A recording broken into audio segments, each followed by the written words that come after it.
Hello friends, स्वागत है आपका हमारे इस चैनल माय सुपर बाइट्स के स्टडी बाइट्स में। फ्रेंड्स, हमने हिंदी शिक्षण विधियों से संबंधित जितनी भी शिक्षण विधियां है, चाहे वो प्रत्यक्ष हो, चाहे वो इकाई विधि हो, चाहे आगमन, निगमन, समवाय, खोज विधि, प्रयोजनवादी, किंडरगार्टन, सब विधियों से संबंधित वीडियोस बनाए हैं। आप चाहे तो जाकर हमारी प्लेलिस्ट में जाकर सारी विधियों का अध्ययन कर सकते हैं, क्योंकि आज हम बात करेंगे विधियों से संबंधित महत्वपूर्ण प्रश्नों के बारे में। और उन प्रश्नों का उत्तर जानने के लिए आपको पहले विधियों को देखना है डिटेल में। तो सबसे पहले शुरू करते हैं प्रश्नों की सीरीज। देखते हैं आप कितनों का उत्तर दे पाते हैं। प्रश्न नंबर 1, जैक्टॉट विधि का उपयोग किया जाता है। नाम, इस विधि का उपयोग किया था अशुद्धियां दूर करने में। अशुद्धियां लिखने में जो अशुद्धियां होती है और बोलने में, तो जैक्टॉट विधि का उपयोग किया जाता है। बालक ज्यादातर अध्यापक द्वारा दिए गए शब्दों का अनुकरण कर शब्द लिखता है एवं अभ्यास करता है। क्वेश्चन नंबर 2, प्रत्यक्ष विधि को अन्य किन नामों से जाना जाता है? प्रत्यक्ष विधि के अन्य क्या नाम है? तो क्या नाम है? एक तो सुगम पद्धति, प्राकृतिक विधि और निर्बाध विधि। ये है प्रत्यक्ष विधि के अन्य नाम। क्वेश्चन नंबर 3, प्रत्यक्ष विधि में इकाई, मुख्य रूप से इकाई किसे माना जाता है? प्रत्यक्ष विधि में हमेशा इकाई माना जाता है वाक्य को, सेंटेंस को। क्वेश्चन नंबर 4, इकाई विधि का जन्म किस धारणा के आधार पर हुआ? हमने बताया था आपको पहले भी, गेस्टाल्ट। गेस्टाल्ट जिसका अर्थ होता है समग्र, संपूर्ण, प्रतिमान। और इससे गेस्टाल्ट से आपको याद भी आया होगा कोहलर, वर्दीमर, कॉफा, चिंपांजी, सुल्तान। उसी सिद्धांत पर यह आधारित है। और इसके जनक कौन थे इकाई विधि के? मॉरिसन। और ये किस पर काम करती है? यह हमेशा समस्या को कैसे देखती है? पूर्ण से, संपूर्ण समस्या को देखते हुए फिर उसके अंशों की तरफ जाती है। तो इकाई विधि में भी पहले संपूर्ण पाठ्यक्रम को देखा जाता है, फिर उसके अंशों तक पहुंचा जाता है। क्वेश्चन नंबर 5, आगमन विधि का अन्य नाम बताइए। आगमन निगमन विधि होती है, इंडक्टिव डिडक्टिव, और ये किस सिद्धांत पर कार्य करती है? आगमन विधि, इसका अन्य नाम है विश्लेषण। इसी टाइप से निगमन विधि होता है, उसका होता है संश्लेषण। आगमन विधि किस सिद्धांतों पर कार्य करती है? विशिष्ट से सामान्य की ओर, ज्ञात से अज्ञात की ओर, मूर्त से अमूर्त की ओर, स्थूल से सूक्ष्म की ओर। और यदि निगमन विधि की बात करें, जस्ट अपोजिट, तो वो करती है सामान्य से विशिष्ट की ओर, अज्ञात से ज्ञात की ओर, अमूर्त से मूर्त, स्थूल से सूक्ष्म की जगह सूक्ष्म से स्थूल। ये ध्यान रखना है आपको।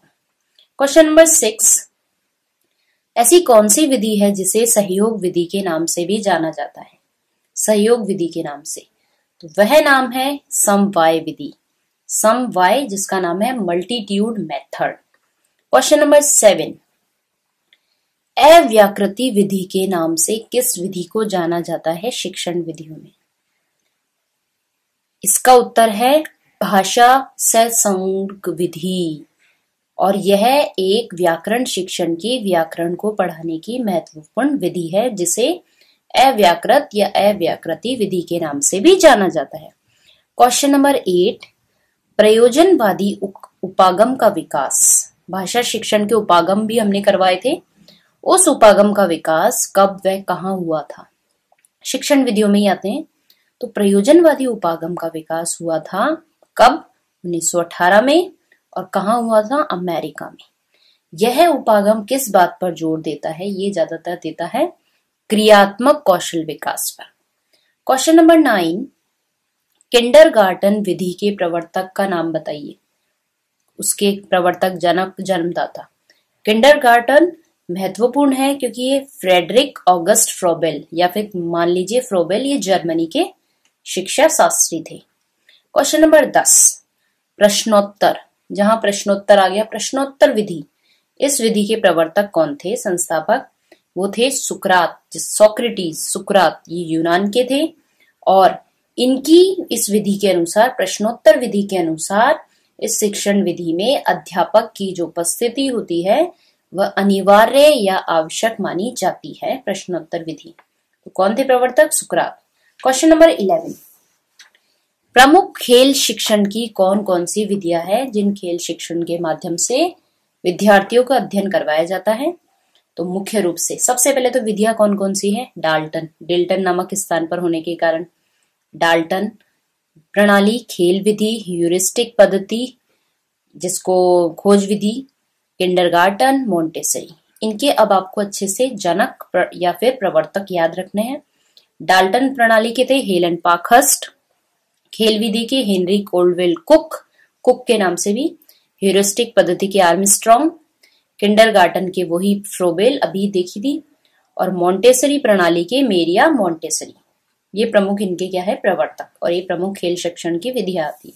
कई बार एग्जाम में ये भी पूछ लिया जाता है इन चार में से कौन सी खेल विधि नहीं है, या फिर इन चार में से कौन सी खेल विधि है। क्वेश्चन नंबर 12, पुनरावृत्ति का सिद्धांत किसके द्वारा दिया गया था? स्टैनले हॉल का मनोविज्ञान, बाल विकास इनमें महत्वपूर्ण स्थान है, क्योंकि इन्होंने महत्वपूर्ण परिभाषा दी थी किशोरावस्था को, तूफान एवं संघर्ष की अवस्था। ये वही स्टैनले हॉल है। क्वेश्चन नंबर 13, परिष्कार का सिद्धांत किसके द्वारा दिया गया था? एरिस्टोटल, मतलब एरिस्टोटल या फिर अरस्तु, और ये भी क्या थे? यूनानी। इन्होंने परिष्कार का सिद्धांत दिया था शिक्षण विधियों में। क्वेश्चन नंबर 14, विनेटिका योजना के प्रवर्तक कौन थे? तो नाम है कार्लटन वाशबर्न, जो अमेरिका के थे, और इन्होंने इस विधि के अंतर्गत यह विधि उपयोग की एक तो प्राथमिक शिक्षा हेतु, और ज्यादातर इन्होंने ये विधि थोड़ी सी नेगेटिव इसलिए चली गई क्योंकि इन्होंने वाचन पर ज्यादा ध्यान नहीं दिया और ज्यादा बल किस पर दिया? लिखित कार्य पर।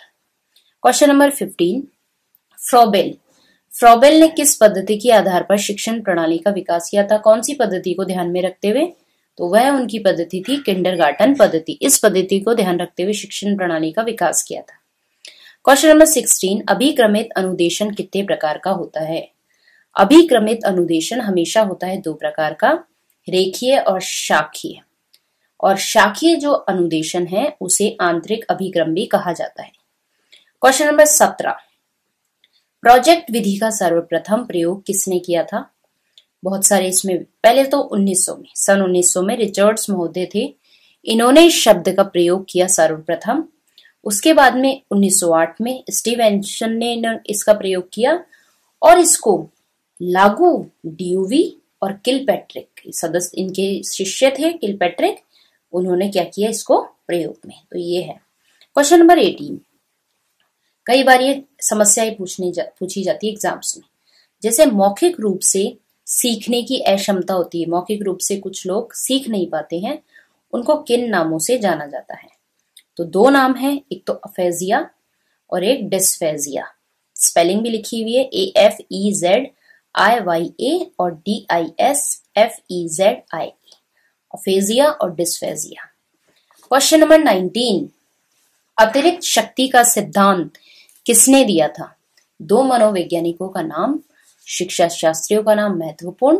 अतिरिक्त शक्ति का सिद्धांत शिलर एवं स्पेंसर ने दिया था। क्वेश्चन नंबर 20 और इम्पोर्टेंट, किस शिक्षण विधि के अनुसार, कौन सी शिक्षण विधि ये कहती है कि विद्यालय तो एक बाग है, अध्यापक एक माली और बच्चे पौधे या फिर किंडर के समान है?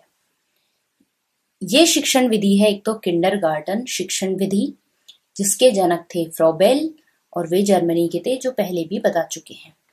क्वेश्चन नंबर 21, अधिगम का प्राकृतिक दशा सिद्धांत, इस सिद्धांत के प्रवर्तक कौन थे? उनका नाम है कुर्ट लेविन, और ये भी जर्मनी के थे, और इन्होंने अपनी इस अधिगम का प्राकृतिक दशा सिद्धांत में मुख्य रूप से मोटिवेशन अभिप्रेरणा का प्रयोग किया था। क्वेश्चन नंबर 22, शाब्दिक अधिगम का सिद्धांत या फिर प्राप्त अधिगम का सिद्धांत किसके द्वारा दिया गया था? तो इनमें नाम है आसुबेल, और इन्होंने ये जो शाब्दिक अधिगम का सिद्धांत है, ये ज्यादातर जो महाविद्यालय स्तर के विद्यार्थी होते हैं उनके लिए उपयोग किया था। क्वेश्चन नंबर 23, कुछ इसमें 4 विधि है और 4 फिर उनके सामने उनके प्रवर्तक है, जनक है। मिलान, समाज मिति विधि समाजमिति विधि ये इसके कौन है, किसने दी थी? तो ये है Jacob L Moreno, Jacob L Moreno. दूसरी है प्रक्रिया विधि। प्रक्रिया विधि के कौन थे? प्रक्रिया विधि के थे प्रवर्तक कमेनियस, ऑप्शन नंबर 4 कमेनियस। इकाई उपागम, इकाई उपागम इस वीडियो में भी पहले भी बात कर चुके हैं, प्रवर्तक थे H.C. Morrison, H.C. मॉरिसन। और ब्रेल विधि, ब्रेल विधि, ब्रेल विधि इसके है लुई ब्रेल, और ये कहाँ के थे? फ्रांस के। तो इस प्रकार से समाजमिति विधि एल मोरेनो, प्रक्रिया विधि कमेनियस, इकाई उपागम H.C. मॉरिसन और ब्रेल विधि लुई ब्रेल, फ्रांस के। क्वेश्चन नंबर 24, पढ़ने की अयोग्यता को किस नाम से जाना जाता है मनोविज्ञान की भाषा में? वो होता है डिसलेक्सिया, DYSLEXIA। क्वेश्चन नंबर 25 और लास्ट, व्याकरण शिक्षण की सर्वोत्तम विधि किसे माना जाता है? कौन सी होती है? तो व्याकरण शिक्षण की सर्वोत्तम विधि मानी जाती है आगमन निगमन विधि। इसके अलावा ये जो दोनों विधि है, संधि समास व्याकरण से संबंधित जितने भी टॉपिक्स होते हैं उन्हें पढ़ाने हेतु सर्वोत्तम विधि है। क्योंकि एक में क्या होता है, डायरेक्ट पहले परिभाषा दी और उदाहरण दिए, दूसरी में होता है उदाहरणों के माध्यम से परिभाषाएं निकाली जाती है। दोनों ही विधि अपने अपने हिसाब से महत्वपूर्ण है। तो व्याकरण शिक्षण की सर्वोत्तम विधि आगमन निगमन विधि। आशा करते हैं फ्रेंड्स आपको ये वीडियो पसंद आया होगा और ये क्वेश्चन सीरीज भी।